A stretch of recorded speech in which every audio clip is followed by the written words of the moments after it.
Bayangin kamu bangun tidur, buka pintu rumah, dan yang kamu lihat cuma salju sejauh mata memandang, udara dingin sampai menusuk tulang, dan satu-satunya hewan yang lewat di depan rumah kamu adalah memes berbulu tebal. Yap, selamat datang di zaman es. Masa ketika sebagian besar bumi kita beku seperti freezer raksasa. Apa itu zaman es? Zaman es bukan cuma satu momen di mana semuanya beku total. Sebenarnya, ini adalah periode panjang dalam sejarah bumi ketika suhu global turun drastis, dan es menutupi sebagian besar permukaan planet ini, terutama di kutub dan pegunungan tinggi. Bumi udah mengalami beberapa zaman es, bukan cuma satu. Yang paling terkenal adalah yang terakhir, disebut zaman es Pleistosen, yang berlangsung dari sekitar 2,6 juta tahun lalu sampai sekitar 11.700 tahun lalu. Di masa itulah manusia mulai muncul dan belajar bertahan hidup di dunia yang penuh tantangan, dunia yang membeku.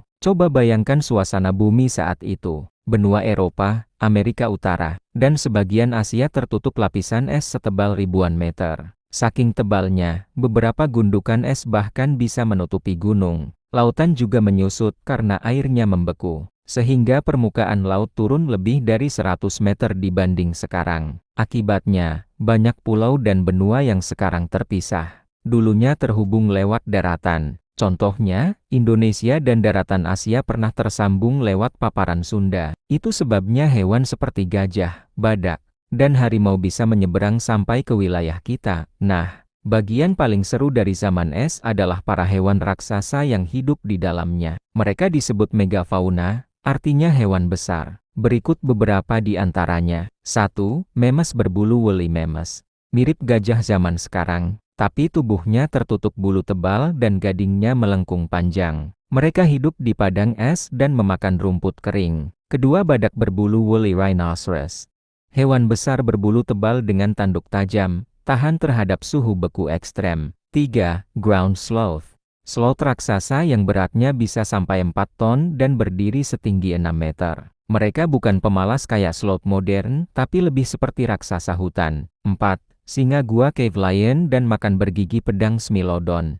Predator mematikan dengan gigi taring panjang yang jadi simbol kekuatan di era itu. Kebayang nggak sih, hidup berdampingan sama makhluk-makhluk segede itu? Di tengah semua itu, manusia purba juga sudah ada. Mereka hidup nomaden, artinya berpindah-pindah tempat mencari makanan. Mereka berburu hewan besar dengan tombak dari batu dan kayu, dan tinggal di gua atau tenda dari kulit hewan. Mereka belajar menyalakan api, bikin pakaian tebal dari bulu hewan, dan mulai menggambar di dinding gua. Lukisan-lukisan seperti di Gua Lascaux, Prancis, membuktikan bahwa bahkan di masa sulit, manusia punya rasa seni dan imajinasi. Zaman es bukan cuma soal bertahan hidup, tapi awal dari cerita kecerdikan manusia. Sekarang, pertanyaannya, kenapa bumi bisa sedingin itu? Jawabannya ada di kombinasi banyak hal. Perubahan orbit bumi kadang miring sedikit, mengubah arah sinar matahari. Letusan gunung berapi besar menutupi atmosfer dengan debu dan mengurangi panas matahari.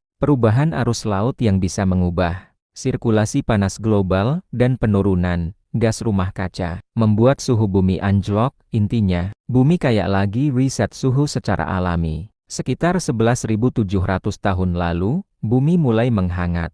Lapisan es perlahan mencair, air laut naik, dan pulau-pulau mulai terpisah. Bersamaan dengan itu, banyak hewan besar mulai punah, bukan cuma karena iklim, tapi juga karena manusia semakin pintar berburu dengan senjata dari batu dan api. Manusia menjadi predator paling berbahaya di bumi. Memes, badak berbulu, dan Smilodon satu persatu hilang dari muka bumi, tapi peninggalan zaman es masih terasa sampai hari ini. Pegunungan dan lembah yang kita lihat sekarang banyak terbentuk karena gerakan gletser raksasa di masa itu. Bahkan danau-danau besar seperti Great Lakes di Amerika terbentuk dari lelehan es kuno. Dan yang menarik, manusia bisa menyebar ke seluruh dunia karena dulu banyak daratan yang terhubung. Tanpa zaman es, mungkin kita nggak bakal tersebar ke seluruh benua seperti sekarang. Nah, pertanyaan besar, apakah zaman es bakal terjadi lagi? Secara alami, bisa banget.